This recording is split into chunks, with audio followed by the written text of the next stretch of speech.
I'll do that then. Thank you, Jose Carlos. Thank you, the Norwegian Chamber, for hosting this co-event with the Swedish Chamber. I'm Jonas Lindström, the Managing Director at the Swedish Chamber here in São Paulo. And we follow the rule, if you can't beat them, join them. So that's why we do this joint event with the Norwegian Chamber. This is not the first, not the last. And we've also done some joint. It's on mute. You're on mute, Jonas. Somebody cut your voice. Am I back? Yeah. Yes. Now you're back. You're restored. I was telling you about the joint events we have done with Insper also in the past. One with Niklas Sennström, the founder of Skype. He came to São Paulo a couple of years ago. A great event for startups in São Paulo at Insper. Fantastic institution. And also the Nordic Dialogues, a big event 2018 on gender diversity. We did it at Insper. So happy to be joining forces again with the Norwegian Chamber and the Insper today. I'm happy to see some distinguished guests. We have Johanna Brisma Skog, the Swedish ambassador to Brazil. We have Nils Hedberg Lund, the first secretary at the Swedish Chamber. We have Renato Pacheco from the consulate in São Paulo. And we have Andreas Rentner, the trade commissioner at Business Sweden in São Paulo. And Sergio Quiroga, the chairman of the chamber here, Swedish Chamber in São Paulo also. That was on the Swedish side. And on the Norwegian side, we have Consul General Marianne Fossland. We have Tonje Södal from the embassy here in Brazil. We have Paulo Guimarães from the Brazilian embassy in Oslo. We have people from Innovation Norway. And of course, from the chamber, Runa Hesman is here, the managing director of the chamber. I might have forgotten one, I apologize for that. But here we are all together to listen to Marcos Lisboa, who is a Brazilian economist and current president of Insper, a leading not-for-profit business and economics school in Brazil. From 2003 to 2005, he served as economic policy secretary in the Brazilian Ministry of Finance. From 2006 to 2009, he served as executive director at Itaú Unibanco. He has a Ph.D. in economics from the University of Pennsylvania and has held positions as assistant professor of economics at the Graduate School of Economics of Fundação Getúlio Vargas from 1998 to 2002, and previously as assistant professor of economics at the economics department at Stanford University from 1996 to 1998. And he is also a columnist in the Brazilian newspaper Folha de São Paulo. That was a summary of all the things Marcos has done. And now we're curious to listen to him, an outlook of Brazilian economy. Please, Marcos, the floor is yours. Thank you. Thank you very much for the invitation. It's my pleasure to be with you today. Let me make a very short presentation and open up for a talk. I think to exchange ideas, at least in this remote mode, is better than to make long presentations, which tends to drive people away. So Brazil is facing a difficult moment, right? But I think it's better to take a step back and to understand how Brazil was going on before the pandemic. Brazil has been a low-growing country since the late 70s. So we had like 3 decades with some ups and downs moments, sometimes growing a lot, like in the 50s or the 70s. But unfortunately, both of these growing moments were followed up by long depressions, both in the 60s and even worse in the 80s up to the beginning of the 90s, right? So, but after the end of the 70s, Brazil, the average growth rate of Brazil declined quite a lot, right? If you compare Brazil to other countries, let's say the developed countries, right? And you take into account the growth of the population, right? You get rid of that. So you get the, for example, GNP by worker.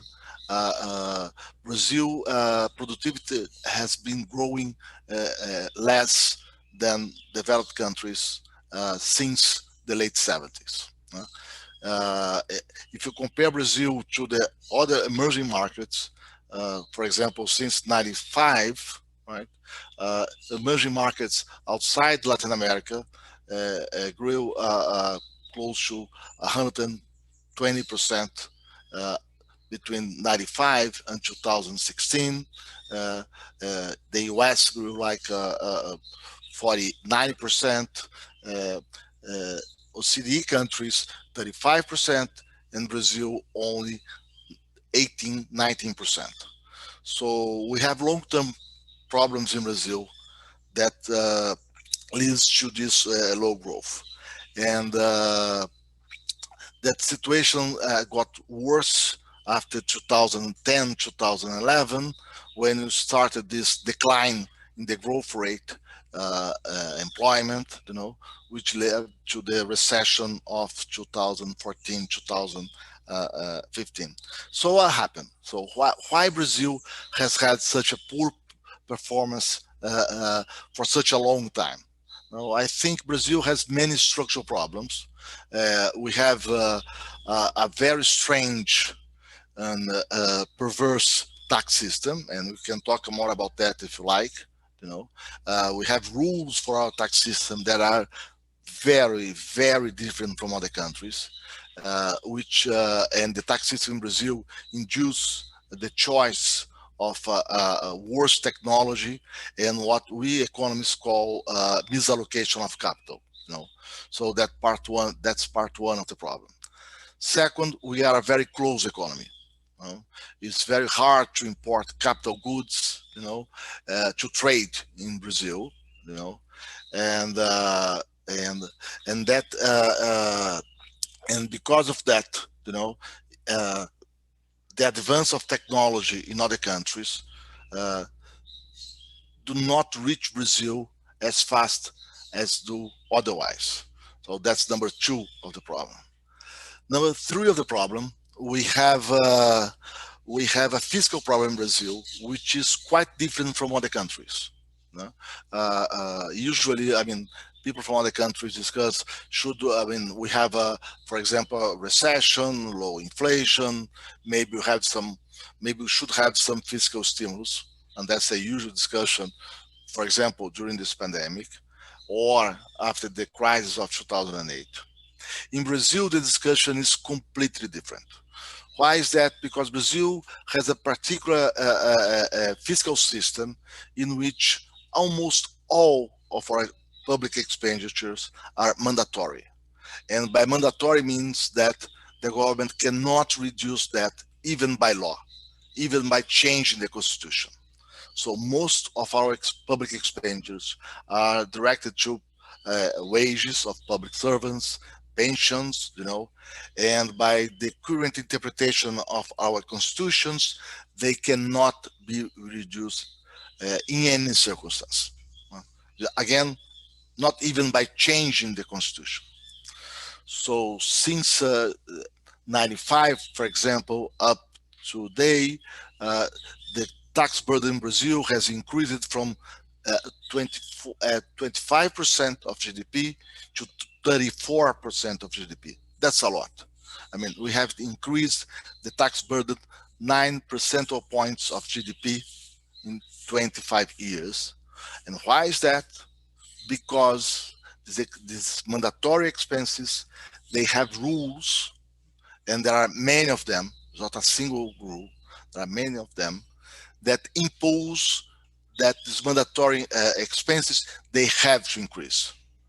You have indexation, you have rules for automatic promotions of public servants, you have rules that ensure very early retirement with full pensions, and so on.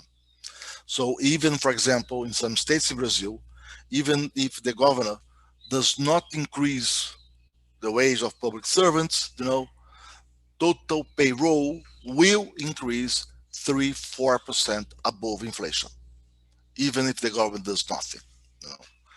So we have this problem of growing public expenditures, no matter what you do. It can increase faster or slow or slower, but it does increase every single year. So, for example, we have this pension reform, 2019, a very celebrated one. I think it was a very modest pension system reform. At the end of the day, what was the consequence? Total pensions in Brazil used to increase 12% a year. After the reform, it started increasing 6% a year. And that's a lot. That's a lot by any account. So, number one of the problem, our tax system. Number two, we are a closed economy. So technology does not travel to Brazil as fast as it could. Number three, it is several immense amounts of rules that impose this increasing mandatory public expenses.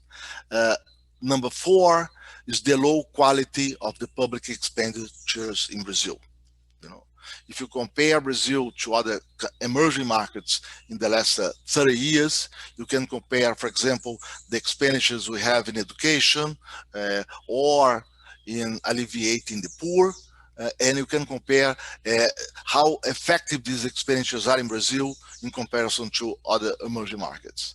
And we are probably one of the most, in education for sure, right? We are the most inefficient countries to ensure the question of quality as far as the data can tell us. So for the amount of money that we spend, and it's above, for example, in education of 6% of GDP, one should expect much better results than the ones we get. So we have a very large state, and a state that doesn't stop increasing. At the same time, we have a very inefficient state in Brazil. So that's part 4 of the problem, right? So it's very common in Brazil, people, this huge debates about should at this moment the government spend more, should it spend less, should we have fiscal adjustment, should we provide more public investment. That's, to my view, that's the wrong debate. First of all, we cannot have a fiscal adjustment in Brazil. There is no reform that will reduce mandatory expenditures in Brazil. The best we can do, as we did with the pension system reform, is to reduce the rate of growth of public expenditures in Brazil. Second, people do not debate, which for me is a crucial problem, is why public expenditures in Brazil is so inefficient. What we do so wrong that even though we have this huge amount of public money, if you compare to other emerging markets, the outcomes are so poor. And but then you have to go into these details of the rules of public management and so on, and people simply forget about that. So I think part of our problem is that at least in the public debate, even professional economists, we are always trapped at these very high-profile debates that do not get into the details of the problem, and do not solve, these basic management rules and regulations problems that we have in Brazil. Finally,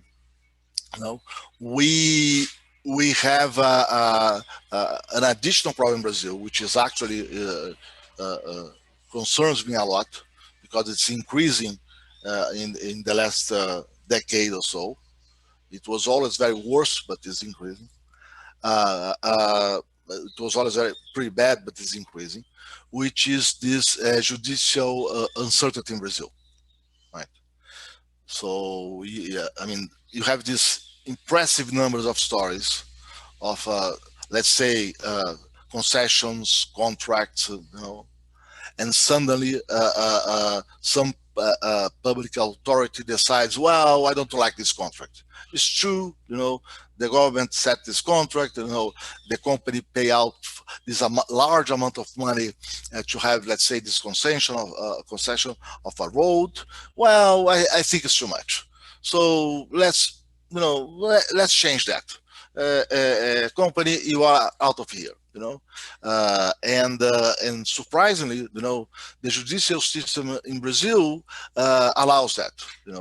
So once you start this sort of process, a judge will say, okay, yes, the governor, the mayor has the right of changing and so on. And then we come another court and say, no, that's wrong. There was a legitimate contract to be fulfilled.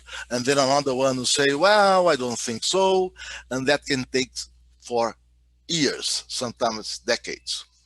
That happens in contracts between the government and private companies. It happens between private parties in both sides. So we have this very large uncertainty about the rules of the game in Brazil, and that, of course, foreign investors look at that, and they simply say, well, if that's the case, better to invest in other countries, not in Brazil. Right? I think the previous, this week case of former President Lula is just an example of that. 5 years later, 5 years later, it's amazing. The Supreme Court come out and say, well, I think that was not the right or the appropriate court to judge the former president. Let's start it over again. Of course, that was a case of huge repercussion, right?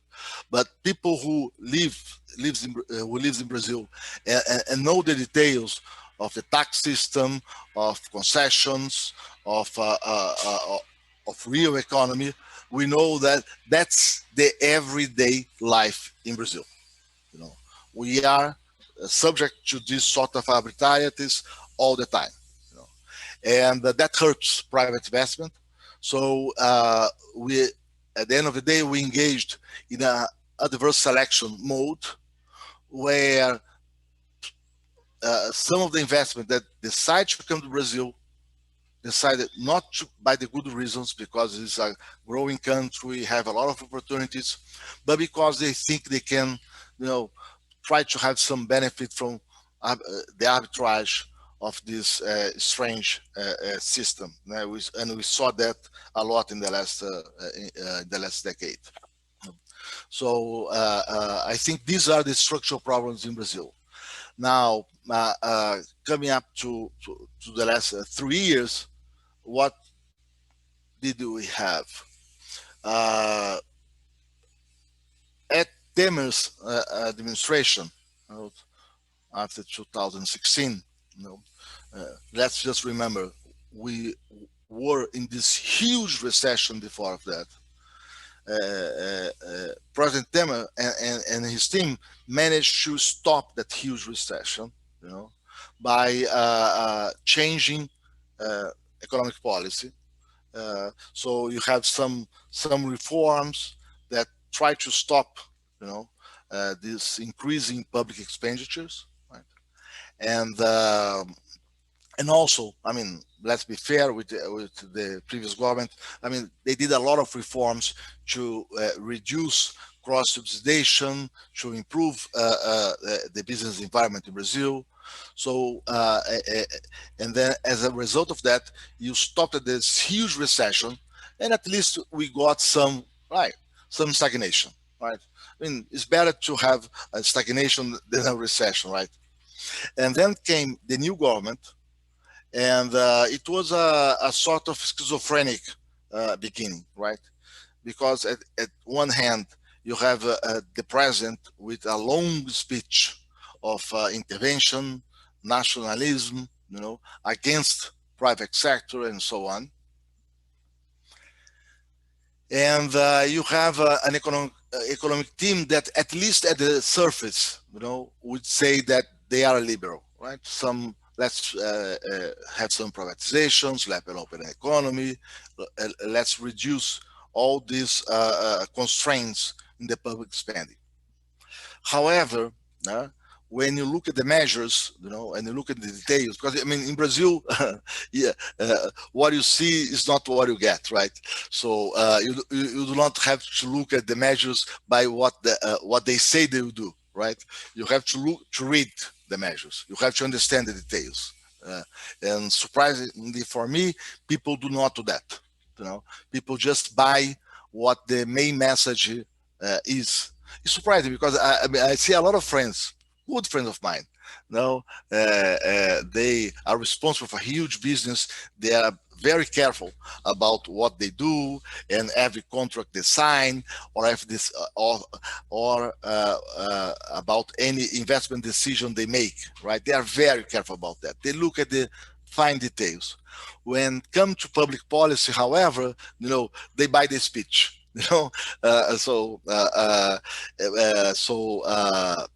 You had all these huge promises, of the economic team, but when you look at the details, they were fragile as a piece of paper.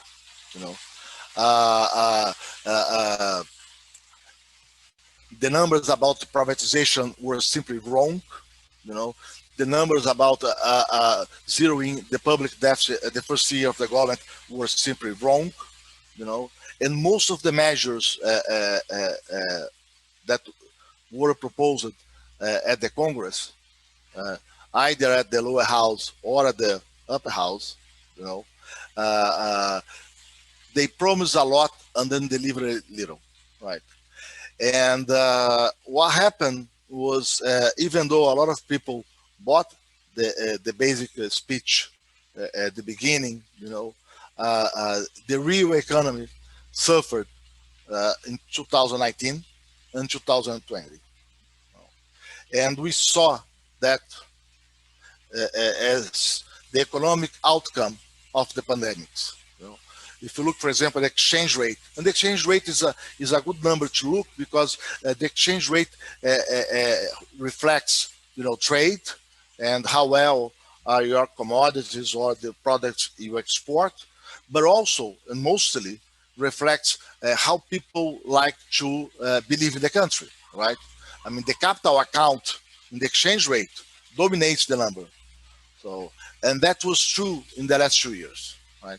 So Brazil is experimenting a wonderful commodity shock. By the trade account, we should be doing very well. Commodity prices are high. Commodity prices, especially related to what Brazil exports, are very high. They increased a lot in the last year. Besides that, even though we have that, when you look at the exchange rate, it devaluated quite a lot. If the Brazilian exchange rate had followed the average emerging markets exchange rate, it should be around 4 reais point 20, 4 reais point 40, not 5 reais point 5, not at all. So we are talking about a huge devaluation, even though we have had this very positive commodity shock. What happened? Capital account. People are leaving Brazil. Investments are moving away from Brazil. Precisely, in my view, not only because of the structural problems I mentioned to you before, but also because the promises of changing that environment were empty-handed. And I think that's a large part of the problem. So what will happen from now on? It's going to be, we are going to have very difficult months in Brazil, in the short term, very difficult ones.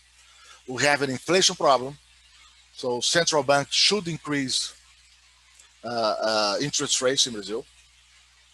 It's probably be one of the first central banks in the world to increase interest rates in the middle of this pandemic, but the inflation is hurting us quite a lot. Second, we are at the beginning of a recession, right?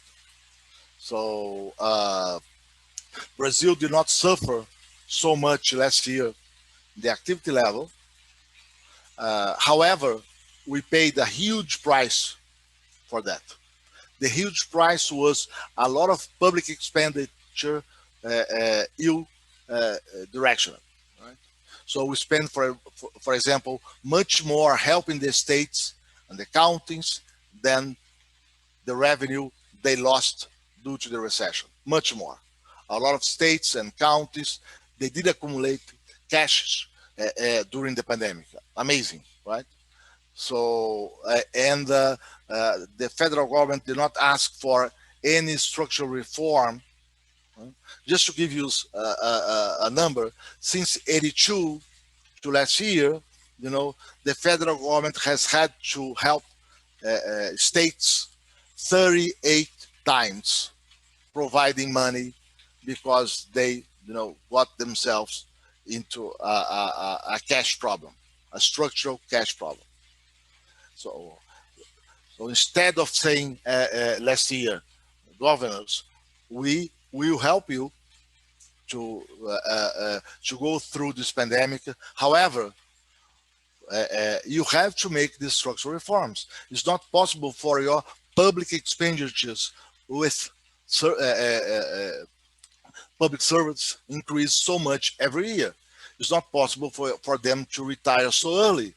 You have to obey the constitutional law, because our constitutional law limits the wage of public servants, and they find all these ways around how to bypass the law. That's not admissible anymore.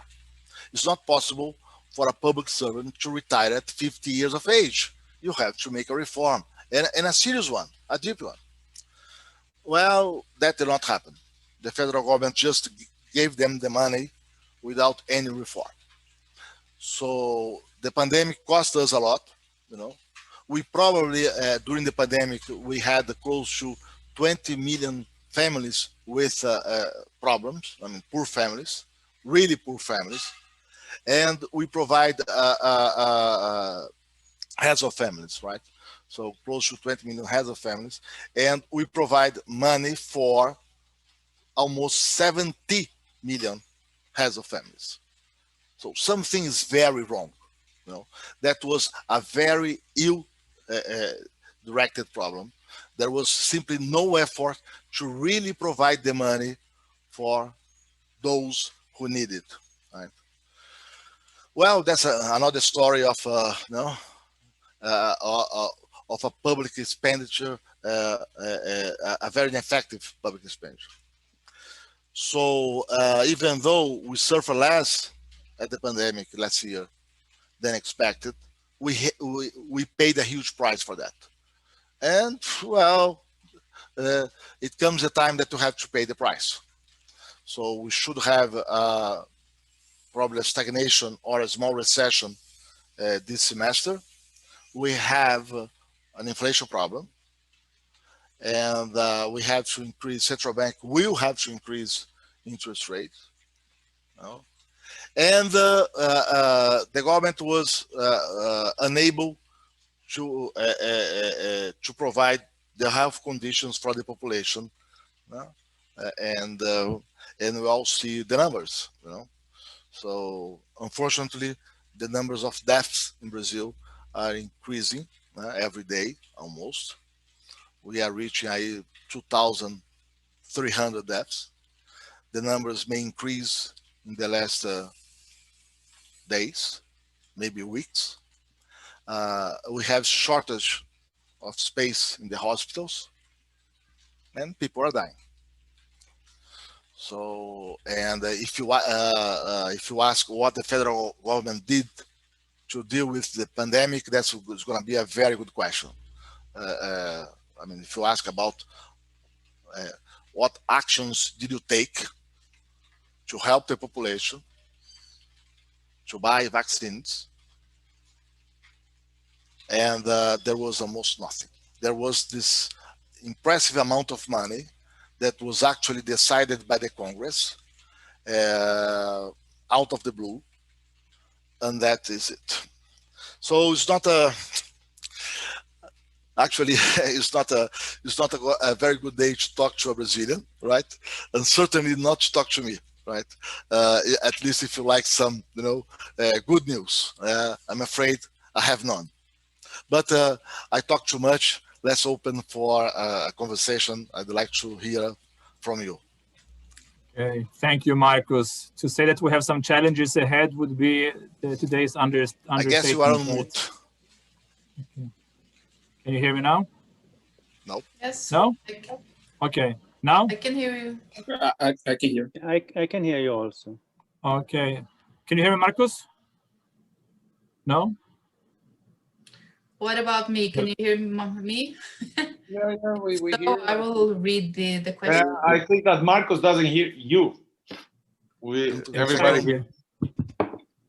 I think Marcus is, you have turned on your earphones. Now? Now, can you hear me, Marcus? No? Can you hear me now? Now better. Now? Okay. I can hear you. Yeah. Excellent. Now, I was just saying that to say that we have some challenges ahead would be today's understatement. So, some questions. I suggest we follow the questions in the chat box. We have 24 minutes to go, so please make your question short. The more questions we have time for. So the first one is Jan Lomholt. You want to put on your microphone and ask your question?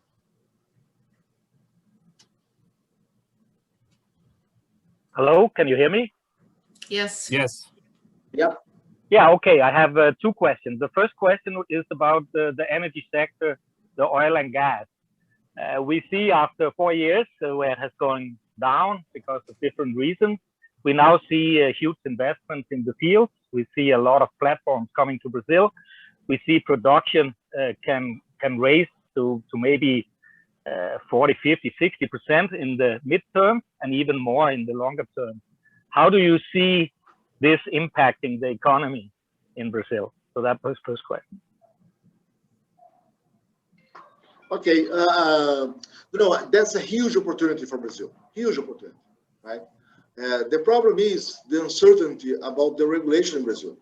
I mean, we all saw the declarations of the president, the speech of the president, as Petrobras chief officer was doing a terrific job.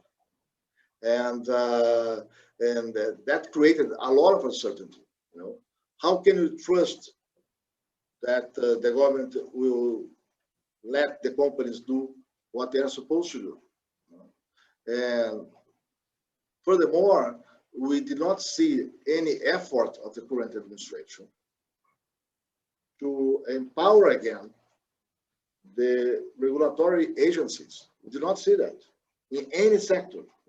I mean, that's basic. If you like to have security, to invest in infrastructure, you better have some agencies, state agencies, that have a clear attribution that will ensure that the rules will be respected. And unfortunately, I mean, these agencies, they have been, they are very fragile since mostly Lula's administration. And the current administration did not do anything to change that. And so we have all of this uncertainty about, well, if you invest in Brazil, can you trust the result again? So what could be a wonderful opportunity may be, a lost opportunity.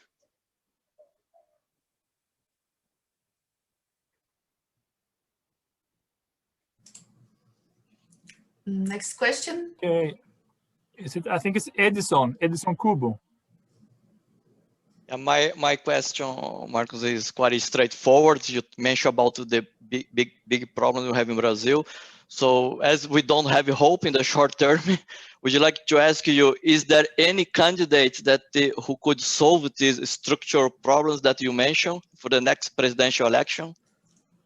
I don't know. I have this very strange habit in Brazil that I do not discuss politics. I think I mean, you have all these these dilemmas to facing the Brazilian economy. So I always restrict myself to discuss the economic implications of the choice and of the problems we have. If you're going to have a political change, it's going to be a candidate that will embrace a different agenda. I don't know. Thank you. Renato Pacheco. Thank you, Marcus, so much for such an interesting presentation. My question is about the recent Supreme Court rulings. How do they affect the stability of foreign investment in the country, in your view? I think they were just a huge noise manifestation of a structural problem that we have in Brazil. You know, our judicial system in Brazil is unreliable. You know, and I've been making this point for a long time.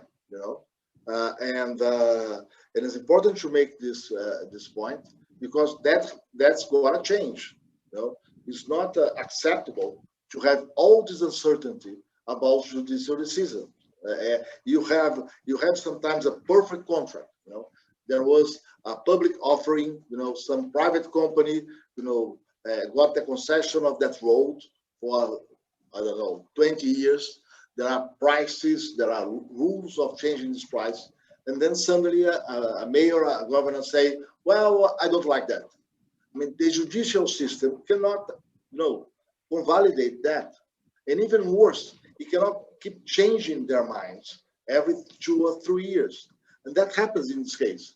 I mean, a lot of people, you know, said that the court that was judging former President Lula was the wrong one, you know, I mean that was not the right procedure to follow. There was another court that should get the judgment, you know, and the Supreme Court knew that. I mean, how come it take 5 years to decide that?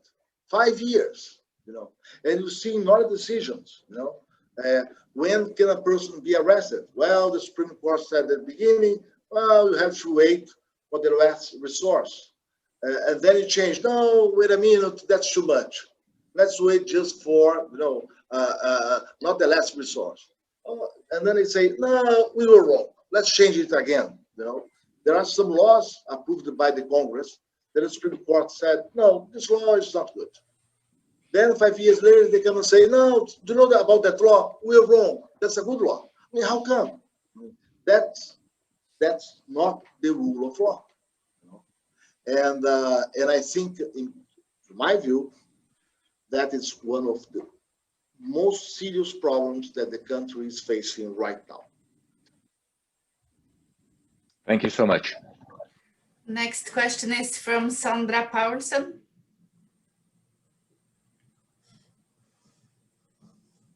Hi, good afternoon. Thank you, Marcus, for your very interesting presentation, as usual, I should say. I'd like to ask a question about environmental investments and environmental expenditures. Do you think there is any possibility for Brazil to take a path of sustainability for the recovery, or are all these structural problems that you mentioned a barrier to any kind of discussion in this sense? Is there a possibility for a green recovery? Are there environmental opportunities for Brazil to take a new path in its socioeconomic development? I most definitely think so. I think we have this huge opportunity. But in order to do that, we have to give up, you know, the easy solutions we had in the past. So, as usual in Brazil, you know, we made decisions based upon, you know, some leads of newspaper. You know, we try to impress the people. You know, but when you look at the details, they were fully implemented, and I think we are paying the price of that. You know, in two senses. First of all, they were very ineffective in several areas, which is bad for the country, and it's bad for the world. It's bad for the environment. So they were very ineffective laws. And second, you got this weird reaction from the right-wing people, you know, against these measures. And the situation could not be worse than it is right now. So, but I think we have. I mean, if you like to grow again and to be decent, we have to address these problems. These are serious problems. There are nice solutions. We have the technique of dealing with that. We have wonderful opportunities in Brazil, you know, to do sustainable agriculture, you know, to take care of the environment in Amazonia, you know, to have a sustainable development in Amazonia, embracing the environment and not destroying it. But then we're going to have a real change in politics. I mean, unfortunately, we see how the current administration feels about that.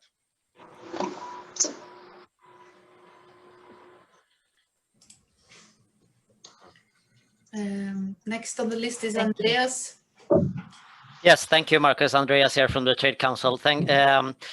I want to touch a bit upon, you know, a bright day. Well, how do you see it? No, just kidding. But it's quite a mountain you're building up there, and I want to talk a little bit about the foreign investors and their view. We've touched upon it, but what are realistic measures, with stressing realistic, on, you know, the coming years in terms of the problem categories that you listed in your presentation, and in connecting that to realistic measures for the foreign investors to step in? And also, I want to just hear your mind on the Chinese track. You know, is China, is it a threat or is it an opportunity from an investment perspective? First of all, I think if I were an investor, I'd like to see some real change that leads to public expenditure growth in Brazil. I would not be satisfied just by some huge announcements. I would like to know the details. I mean, how Brazil is going to control its public expenditures, really. You know, what's really going to happen? What are the numbers? So first of all. Second, we have this huge agenda, very difficult one, in my view, the most difficult one, which is to regain legal security in Brazil. We did that. I mean, it's not acceptable to have all this change in the rule of law in Brazil by the taste or the motives or the opportunities of some judge. That's not acceptable. That's the difficult one. Third, I mean, is Brazil making real reforms, for example, in a tax system that make the rules more similar to what you see in developed countries? I mean, basic change, but again, I mean, let's look at the details of the tax system in Brazil. I mean, when you get to the details, it's a very weird system. The rules are impressively distant from what any economist will tell you are the good rules. I'm not talking about taxing more the rich or less or taxing more capital and less the labor. I'm talking about a system of indirect taxes, taxes on consumption, that distort entirely the price system and induces company, and this tax system induces companies to choose worse technologies, because even though they are worse, they pay less taxes. By doing that, you pay smaller taxes. A tax system that induces companies to invest in less efficient areas, because even though they are less efficient, you do pay smaller taxes by doing that. That's by what I mean a distorted system. So if I were a foreign investor, I ask my people from Brazil, guys, explain the details. What, I mean, is just a small talk, or are they really doing something real in that matter? Right? I'm sorry, what was your last question? It was about the Chinese presence, and I mean China as a... Yes, no, China is a huge opportunity for Brazil, huge. I mean, I don't know why the current administration decided to have all this fight with China, and I don't know even exactly what the reasons are. But China is a huge opportunity for Brazil. I mean, we are our economies complement very well. You know, we do things, we do impressively well things that China need. You know, the commodities we produce very efficiently, I must say,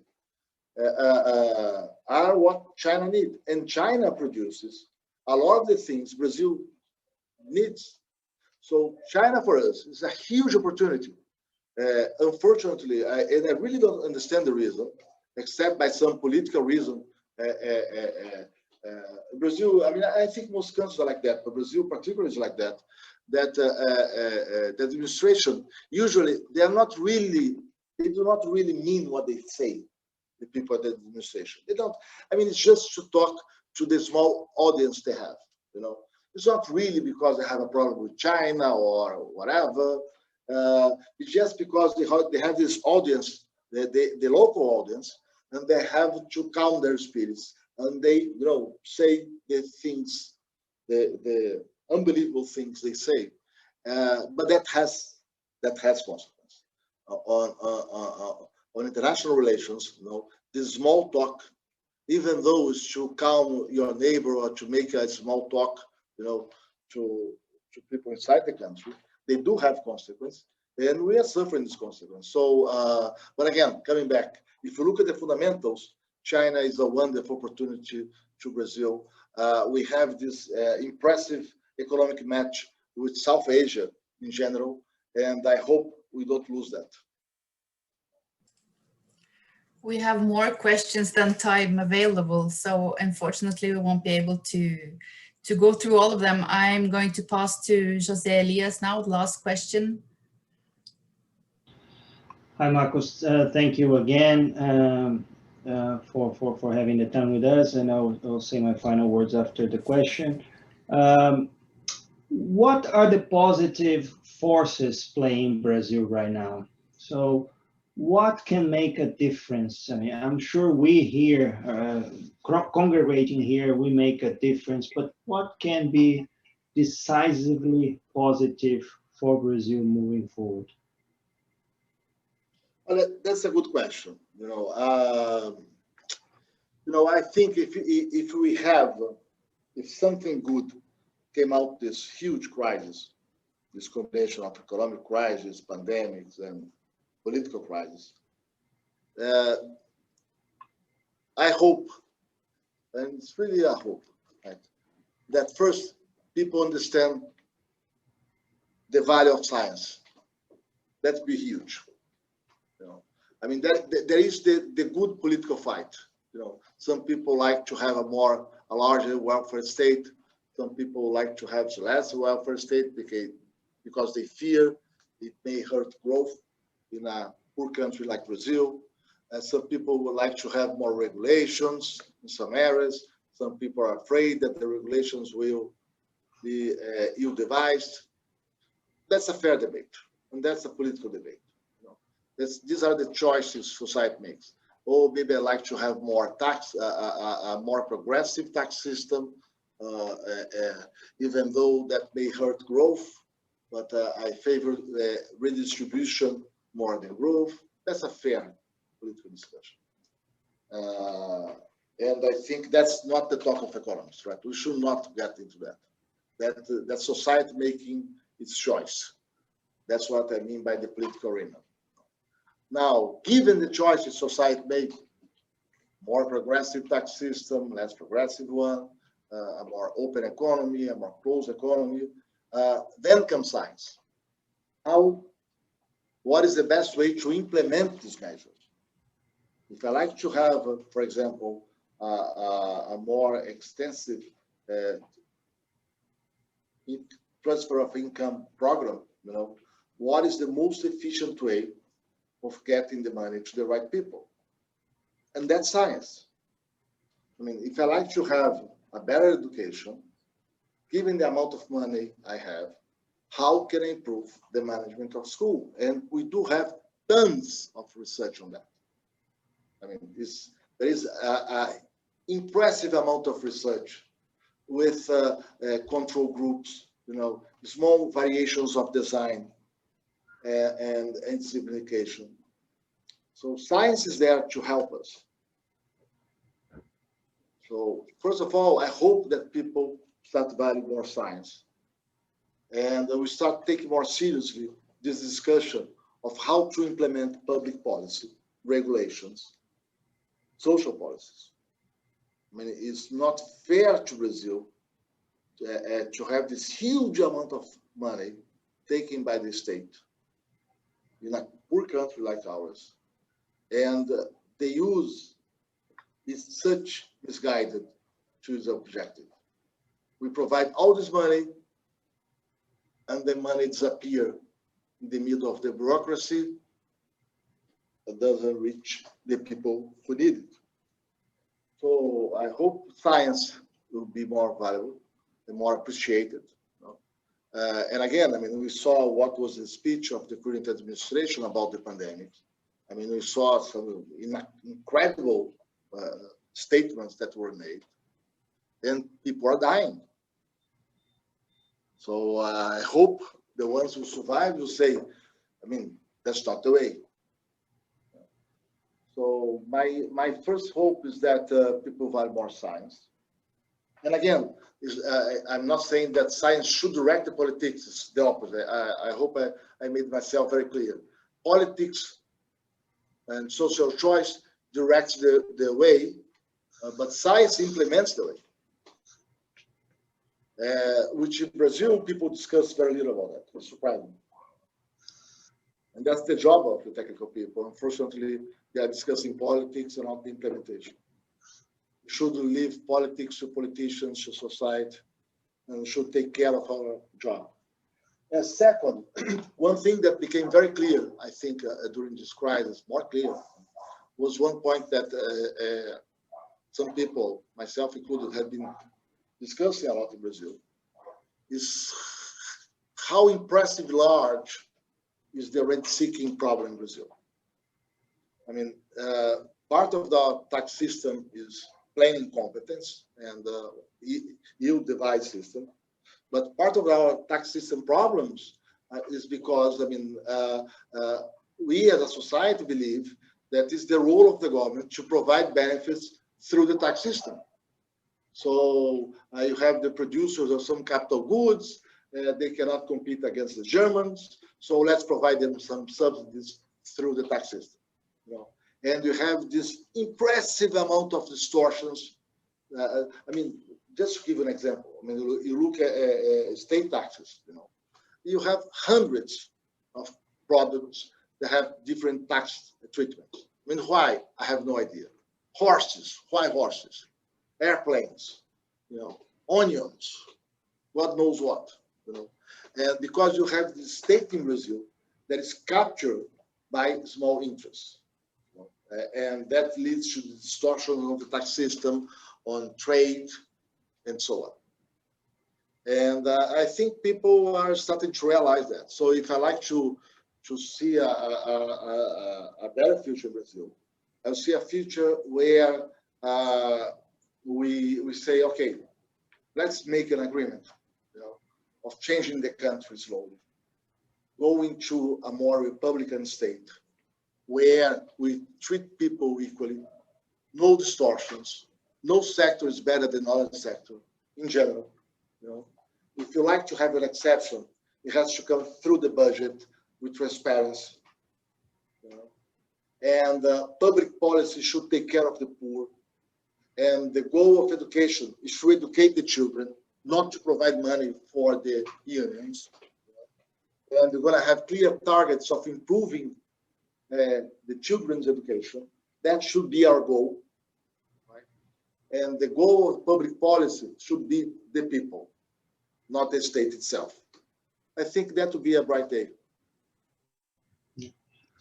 Marcos, I know you have a busy schedule, and I truly appreciate your participation. You are one of the sensible voices in Brazil, and we are so lucky to have you with us. I fully subscribe with your views, and I wish you good luck and that your voice may be heard. We are happy to have you here as many times as you want, as the Norwegian Chamber, the Swedish Chamber. I think we need to have those high-level debates if you want to have a better society and economical progress in Brazil. So truly appreciate your participation. And again, thank you. And I'm personally a big fan of your work. Thank you. Let me just end in a more optimistic mode. Thank you for the invitation. It's my pleasure to be with you. But again, I'm not pessimistic about Brazil in the long run. And I have said that before. Were I pessimistic about the long run of Brazil, I would not decide at this stage of my life to be head of a school, to train people. I mean, to be director of a school is to believe in the future. I think we can change the country. But I think we also have to mention the problems, because the way of changing the country and improving society is talking openly about the problem, not be a cheerleader hoping that this time things are going to be great and so on. I think talking about the problems, being clear about that, trying to be technical, and trying to restrict myself to the areas that I study, and that I think I can contribute is the right way. But again, to be a director of a school is to believe in the future. And thank you by the invitation. Thank you so much. Really appreciate it. Thank you, Marcos. And thanks everybody for joining us today. I think it was a great debate and great discussion, great questions. We could go on for hours and hours on this passionate subject. We hope to have new opportunities in the future.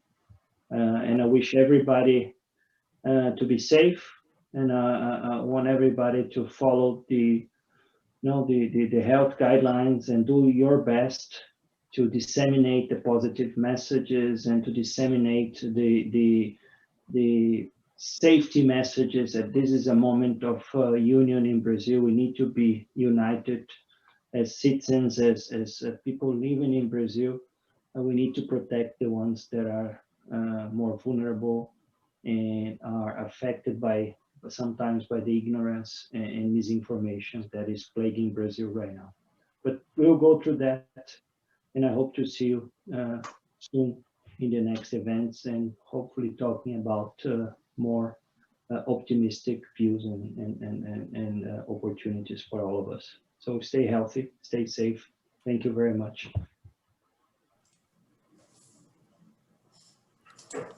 Thank you, José Carlos. Thank you. Stay safe, all of you. Thank you. Bye-bye.